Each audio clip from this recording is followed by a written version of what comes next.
Tangkap!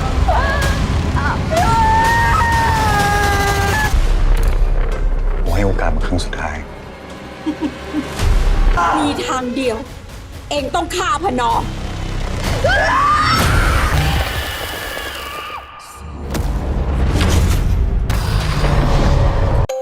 Cerita dibuka dengan sisa anggota sekte sesat yang masih bersembunyi. Mereka menculik seorang wanita hamil buat dijadiin tumbal ritual. Suasananya bener-bener disturbing. Diem-diem, Panor ngeliatin semuanya dari luar. Tapi beberapa saat kemudian, dia langsung masuk, ngerebut senjata ritual mereka, lalu ngebantai seluruh anggota sekte tanpa ampun. Ternyata, selama ini, Panor terus memburu sisa-sisa anggota sekte yang masih hidup.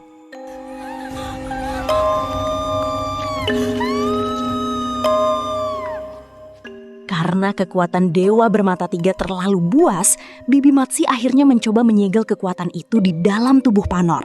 Tujuannya cuma satu, supaya Panor nggak kehilangan kendali dan nyakitin orang lain lagi. Sejak saat itu, Panor hidup dengan identitas baru bernama Pah. Di film sebelumnya, ritual yang dia lakukan bikin seluruh ingatannya hilang. Dan selama menjalani hidup barunya, Bibi Matsi selalu ada di dekat Pah buat menjaga dan melindunginya. Sekarang, Panor yang memakai identitas baru sebagai Pah mulai ngejar mimpinya jadi guru. Dan kabar baiknya, dia berhasil lolos masuk universitas keguruan. Mungkin ini pertama kalinya hidup dia terasa agak normal. Di hari pengumuman, Pah ketemu sama mahasiswi bernama Praewa yang juga diterima di kampus itu. Dan tanpa dia sadar, cewek ini nantinya bakal punya peran penting di akhir cerita. Setelah dinyatakan lulus, Pah pulang ke rumah dengan perasaan bahagia. Lalu diam-diam dia menulis surat untuk mendiang ibunya. Walaupun dia tahu surat itu nggak akan pernah dibaca. Hari itu, Panor ngobrol santai sama Pak dan nanya soal mimpi hidupnya. Tapi Pak malah bilang kalau dia nggak punya cita-cita hebat. Buat dia, jadi montir aja udah cukup. Ya, realistis banget anak bengkel. Tapi karena terus didesak, Pak akhirnya jujur. Impian terbesar dia ternyata cuma satu, ngeliat Panor bahagia dan bisa mencintainya dengan tulus. Mendengar itu, Panor langsung diam. Tanpa pikir panjang, dia tiba-tiba mencium Pak. Suasana langsung awkward banget. Panor yang malu buru-buru pergi ninggalin Pak sendirian. Tapi tanpa mereka sadar, perasaan cinta itu perlahan mulai membangkitkan ingatan lama Panor. Panor bermimpi melihat Pak diserang. Dalam mimpi itu, Pak menyuruhnya menusukkan bambu runcing ke tubuhnya yang kebal. Mimpi itu langsung membangkitkan ingatan lama Panor tentang saat dia pernah menghabisi seseorang. Karena memorinya mulai kembali, Bibi Matsi terpaksa melakukan ritual buat ngapus Pak dari ingatan Panor. Meski berat, itu jadi satu-satunya cara buat melindungi mereka berdua. Hari pertama kuliah, Panor langsung kena ospek sama senior galak bernama Meg. Semua mahasiswa baru disuruh cari pasangan, tapi cuma Panor yang gak kebagian. Dan kalau dia gagal, satu angkatan bakal dihukum. Tekanannya udah kayak ditanya, kapan nikah pas kumpul keluarga? Akhirnya Panor ketemu Min. Awalnya nolak, tapi akhirnya mau juga ikut masuk ke wahana rumah hantu bareng Panor. Di dalam rumah hantu, Panor ketakutan setengah mati. Tapi beda banget sama Min yang malah santai dan berani ngejek setan-setan di sana. Kayaknya dia lupa kalau itu senior kampus, bukan makhluk astral beneran. Karena kesal, para senior langsung melempari mereka pakai telur busuk. Dan pas telur itu kena kepala Panor, tiba-tiba ingatan masa SMA-nya saat jadi korban bullying langsung muncul lagi. Panor panik, histeris, lalu buru-buru kabur keluar dari tempat itu. Malam harinya, Inspektur Chatri datang ke pemakaman kuil buat nyelidikin kasus sekte sesat. Tapi dari ritual yang dia lakukan, jelas dia bukan polisi biasa. Dia merapal mantra, menuangkan minuman keras ke tanah kuburan, lalu menyalakan rokok sebagai pengganti dupa. Vibes-nya udah kayak aparat campur dukun. Tiba-tiba angin bertiup kencang, dan rokok itu habis sendiri seolah dihisap makhluk gaib. Setelah itu, Catri langsung membongkar sebuah kuburan. Kuburan itu ternyata milik kepala sekolah yang jantungnya pernah dimakan Panor di film pertama. Saat dibongkar, Inspektur Catri menemukan kain merah penuh mantra pelindung di dalam rongga dadanya. Keesokan harinya, suasana kampus tiba-tiba heboh. Seseorang menempel foto-foto korban yang dulu pernah dibunuh Panor di mading, lengkap dengan tulisan, "Aku tahu kamu ada di sini, dasar iblis." Melihat itu, ingatan Panor langsung terusik. Dia tiba-tiba histeris sampai bikin satu kampus panik. Tapi para senior malah nuduh Panor cuma cari perhatian.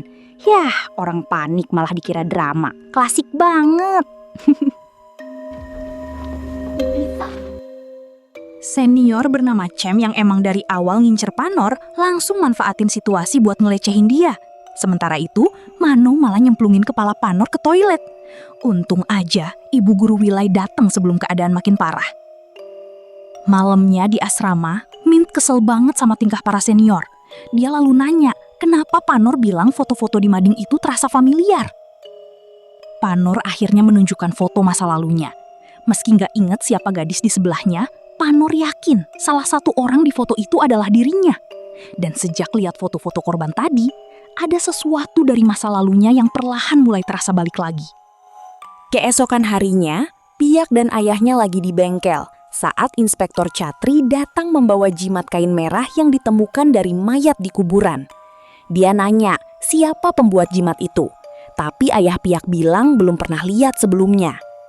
Setelah Catri pergi, Piak baru tahu kalau pria itu adalah inspektur yang ditugaskan buat memburu sisa anggota sekte sesat, termasuk Panor. Masalahnya, Catri bukan orang biasa. Dia punya ilmu gaib tingkat tinggi yang bahkan bisa ngebunuh orang kebal sekalipun. Dan sekarang, target berikutnya adalah Panor. Adegan lalu pindah ke Cemp yang diam-diam nyimpen foto Panor dan menjadikannya bahan fantasi. Dari awal, dia emang udah obsesif banget sama Panor. Creepy level maksimal. Saat lagi sendirian di perpustakaan, teman-temannya sadar pintu ruangan tiba-tiba terkunci dari dalam. Dan beberapa detik kemudian terdengar teriakan histeris Cemp. Pas pintunya berhasil didobrak, semuanya udah terlambat. Cemp tewas mengenaskan dengan tubuh yang tiba-tiba dipenuhi belatung hidup. Scene-nya bener-bener nightmare fuel. Melihat Cem tewas mengenaskan, teman-temannya langsung panik. Tapi karena di layar ada foto Panor, mereka malah nuduh Panor sebagai penyebab semuanya. Yah, logika panik emang kadang suka ngaco. Saat jasad Cem dievakuasi, para senior melihat Panor berdiri dari jauh dan langsung ngamuk. Mereka nyebut Panor iblis yang udah nyantet temannya. Untung Min datang bawa cutter dan ngancam mereka buat mundur. Tapi sejak saat itu, para senior jadi makin dendam sama Panor dan Min. Para senior akhirnya minta bantuan dukun buat nyerang Panor dan Min. Parahnya lagi, dukun itu ternyata pamannya Nick, salah satu senior kampus. Santetnya langsung mulai bekerja. Panor dan Min terus diteror penampakan hantu bahkan di siang hari. Dan pas si dukun menusuk foto Panor dalam ritualnya, tubuh Panor langsung jatuh tersungkur. Serangan berikutnya kena Min. Paku-paku mulai kelihatan merayap di bawah kulit tubuhnya. Ngeri banget. Melihat Min kesakitan, Panor langsung coba nolong. Dan di saat itu, kekuatan lama yang selama ini tersegel akhirnya bangkit lagi. Panor berhasil menarik keluar santet dari tubuh Min.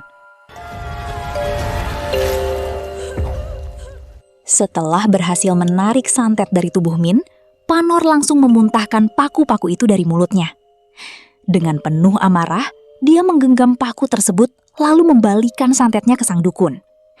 Seketika, rumah si dukun langsung bergetar hebat. Saat itu juga dia sadar kalau dia salah pilih lawan.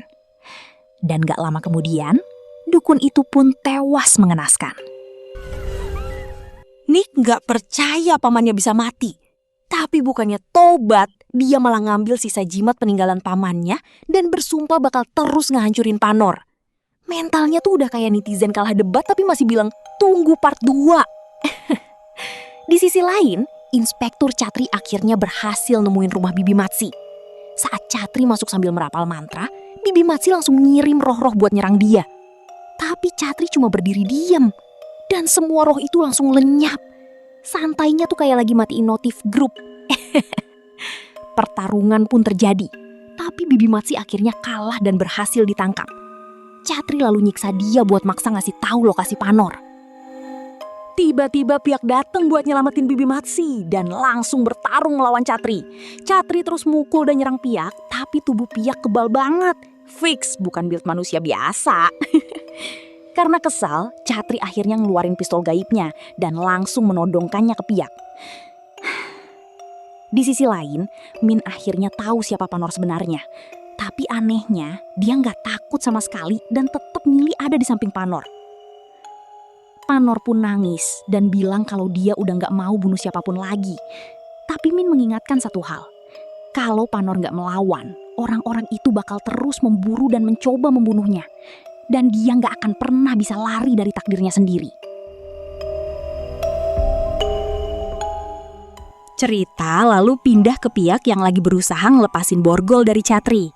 Sementara itu, Catri ngacak-ngacak rumah dan akhirnya tahu kalau Panor sekarang kuliah di jurusan keguruan. Sebelum pergi, Catri sempat ngambil jimat kebal milik Piak sambil bilang kalau benda itu udah nggak dibutuhin lagi. Tapi pas banget dia buang puntung rokok sembarangan, api langsung nyamber minyak di lantai dan kebakaran besar pun terjadi. Ironisnya, Catri malah ikut kebakar sama ilmu gaibnya sendiri. Karma emang kadang gercep. Piak yang berhasil lepas dari borgol langsung nyelamatin Bibi Matsi dan kabur keluar. Sementara Catri ditinggal terjebak di dalam rumah yang habis dilalap api. Malam itu, Min didatangi geng senior yang udah nunggu di depan asrama. Mereka ternyata berhasil nemuin alamat rumah Min dari biodata kampus. Ngeri sih, seniornya lebih niat daripada debt collector. Parahnya lagi, mereka tahu kalau Min ternyata memalsukan identitas demi bisa masuk universitas. Dan sekarang, para senior itu ngancem bakal laporin dia ke polisi kalau Min gak nurut sama mereka. Di sisi lain, Panor baru balik ke kamar saat tiba-tiba darah hitam netes dari atas dan kena kepalanya. Itu adalah darah anjing hitam, cairan kutukan yang bisa melemahkan kekuatan gaib. Dan tepat setelah kekuatan Panor melemah, arwah Theo tiba-tiba muncul di hadapannya. Arwah Theo tiba-tiba memuntahkan banyak tokek dari mulutnya, lalu langsung menyerang Panor. Dan ternyata semua itu ulah Min. Diam-diam dia kerjasama dengan para senior dan memakai jimat gaib milik Paman Nick buat nyerang Panor dari dekat.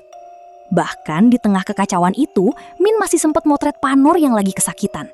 Sadis banget. Untung Piak datang tepat waktu dan membersihkan darah anjing hitam di tubuh Panor pakai kain sakti supaya kekuatannya balik lagi. Panor langsung hancur begitu tahu sahabat yang dia percaya ternyata mengkhianatinya. Dengan marah dan kecewa, dia pun mengusir Min keluar dari kamarnya.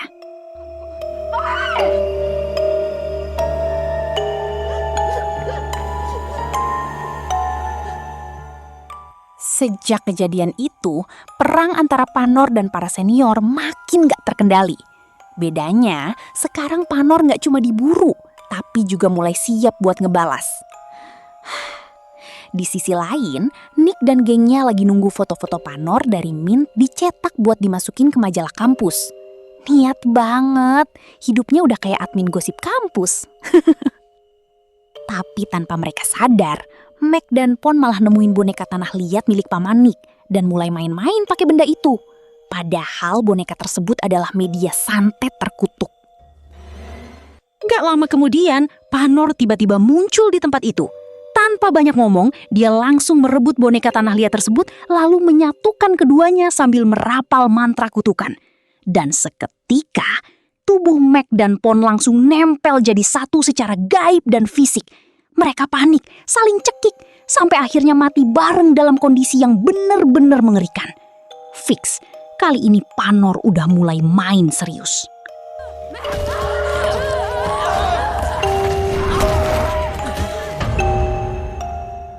Target berikutnya adalah Manau, senior yang dulu ngerundung Panor di toilet. Panor langsung mengutuknya dengan sihir hitam. Seketika, belut-belut berdarah keluar dari mulut Mano tanpa henti, sampai akhirnya dia tewas tersedak secara mengenaskan. Panor sekarang benar-benar berubah jadi mimpi buruk buat mereka semua.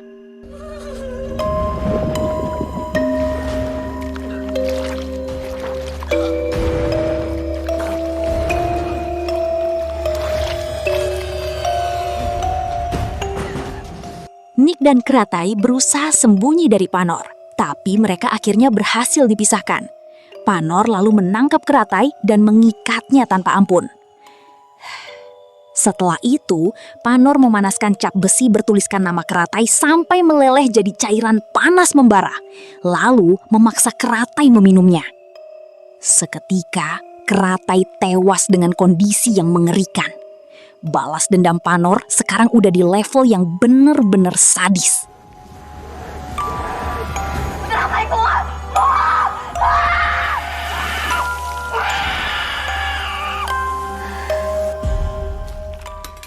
Piak datang dan berusaha nyadarin Panor supaya berhenti dan pergi dari tempat itu. Tapi buat Panor, balas dendamnya belum selesai. Dia masih ngeburu Nick. Dan akhirnya terungkap kalau ayah Nick adalah pemilik perusahaan penerbitan yang mau menjual masa lalu kelam Panor jadi buku. Parahnya lagi, ayah Piak ternyata ikut kerja sama di proyek itu juga. Fix betrayal combo.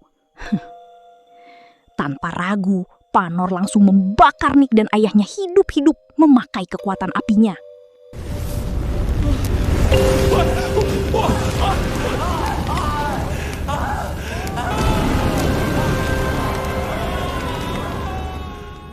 Piak akhirnya memaksa ayahnya ngomong jujur. Dan ternyata, ayah Piak adalah dalang yang menjual semua cerita kelam Panor ke pihak penerbit. Bahkan, dia juga yang membocorkan lokasi Bibi Matsi ke Inspektur Chatri. Mendengar itu, amarah Panor langsung meledak.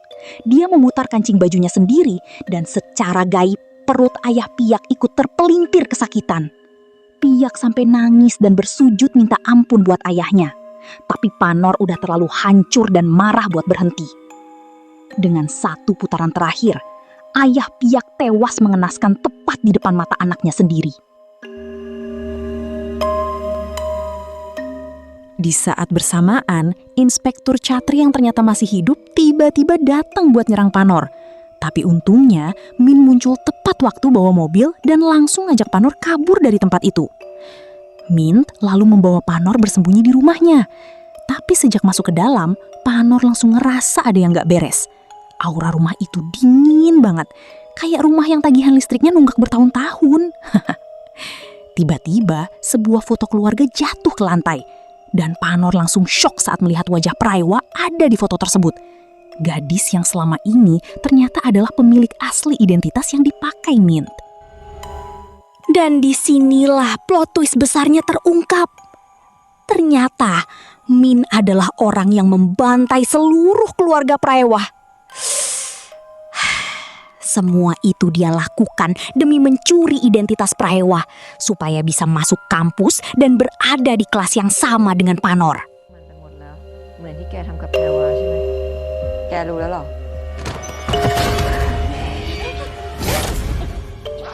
Karena Min juga bisa ngeliat dan ngendaliin roh, Panor akhirnya sadar. Min ternyata bukan manusia biasa. Dia punya ilmu hitam yang sama kuatnya. Dan gak berhenti di situ, rahasia yang lebih gila pun terungkap. Ternyata Min adalah kakak kandung Panor. Mereka beda ibu, tapi punya ayah yang sama. Fix, family issue mereka udah gak bisa diselesaikan cuma lewat obrolan ruang tamu. Di tengah situasi itu, Inspektur Chatri tiba-tiba mendobrak masuk dan langsung menembak mereka pakai senjata gaibnya. Panor pun mengirim roh-roh buat menyerang balik. Tapi buat Chatri, serangan itu masih belum cukup buat menjatuhkannya. Pertarungan sengit antara Panor dan Chatri akhirnya pecah. Tapi sayangnya, Panor kalah kuat dan berhasil ditaklukkan. Chatri bahkan berniat menyerap kekuatan dewa bermata 3 dari tubuhnya. Namun, saat ritual itu dimulai, ratusan belatung tiba-tiba jatuh dan langsung menggerogoti tubuh Chatri. Dan ternyata itu adalah sihir milik Min. Belatung-belatung itu bahkan keluar dari dalam kepala Min sendiri. Karena sebenarnya tubuh Min udah membusuk sejak lama. Itulah kenapa dia mengincar kekuatan dewa bermata 3 buat memulihkan dirinya. Dan jujur aja, sihir Min jauh lebih sadis. Soalnya cara nyerangnya tuh gak bisa ditebak sama sekali. Cerita sempat mundur dan ngasih tahu masa lalu Chatri. Dulu dia belajar ilmu gaib dari seorang guru, tapi hidupnya penuh siksaan dan pelecehan. Sampai akhirnya Chatri ngebunuh gurunya sendiri dan mengambil semua kitab ilmu hitam milik pria itu. Kembali ke masa kini, setelah memastikan Chatri tewas, Min akhirnya buka semua rahasianya ke Panor. Ternyata sejak awal semua teror yang dialami Panor adalah rencana Min. Mulai dari foto-foto di kampus, santet belatung, sampai sengaja bikin Panor terus tertekan. Semuanya dilakukan buat satu tujuan. Membangkitkan kekuatan dewa bermata 3 di dalam diri Panor. Fix, Min dari awal emang udah jadi mastermind. Manipulasinya tuh level temen toxic premium edition. Selama ini, Panor gak pernah sadar kalau kepala Min sebenarnya udah dipenuhi belatung dan membusuk akibat ilmu hitam. Seremnya lagi, Min ternyata anak kandung kepala sekolah yang dibunuh Panor di film pertama. Sebelum mati, kepala sekolah itu mewariskan ilmunya ke Min. Tapi karena Min juga terlahir sebagai perempuan, saat Panor menyerap kekuatan dewa bermata 3, seluruh energi hidup Min ikut tersedot. Itulah yang bikin tubuh Min perlahan membusuk. Dan sekarang, satu-satunya cara buat menyelamatkan dirinya adalah merebut kembali kekuatan dewa bermata 3 dari Panor. Min akhirnya memulai ritual buat memindahkan kekuatan dewa bermata 3 dari tubuh Panor ke dirinya sendiri. Seketika, Panor langsung terlempar ke dimensi lain. Di tempat gelap itu, Panor mendengar suara seorang wanita. Dan ternyata sosok itu adalah dirinya sendiri di masa depan. Panor dewasa lalu memperingatkan, jangan sampai kekuatan dewa bermata 3 jatuh ke tangan orang jahat. Karena kalau itu terjadi, semuanya bakal berakhir jauh lebih mengerikan.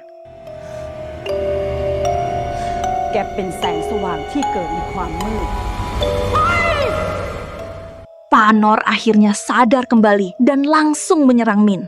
Dia mulai merapal mantra pemanggil dewa bermata 3. Mantra yang sama persis seperti suara Panor dewasa di dimensi lain.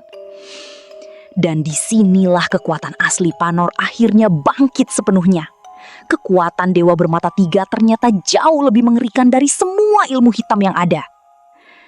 Sebelum Min tewas, Panor sempat berkata, daripada kekuatan itu jatuh ke tangan Min, lebih baik dia sendiri yang jadi iblisnya. Dan setelah itu, Min pun akhirnya tewas. Gak lama kemudian, Piak datang dengan niat membunuh Panor demi balas dendam atas kematian ayahnya. Tapi saat berhadapan langsung, Piak malah ragu. Karena sedalam apapun rasa bencinya, di dalam hatinya, dia masih cinta sama Panor. Fix, ini bukan lagi love story. Ini udah pakai trauma lengkap.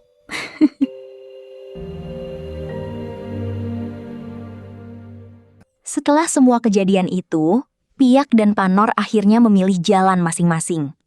Piak pergi menemui seorang biksu, lalu mencukur habis rambutnya. Dia memutuskan hidup sebagai biksu seumur hidup demi menebus semua dosa yang pernah terjadi. Dari kejauhan, Panor cuma bisa melihat dan datang buat pamitan terakhir. Sebelum pergi naik bus antar kota, Panor kembali mendengar suara dirinya dari dimensi lain. Kita adalah orang yang sama, dan kita gak akan pernah bisa dipisahkan. Dan dari situlah, film Panor 2 akhirnya ditutup.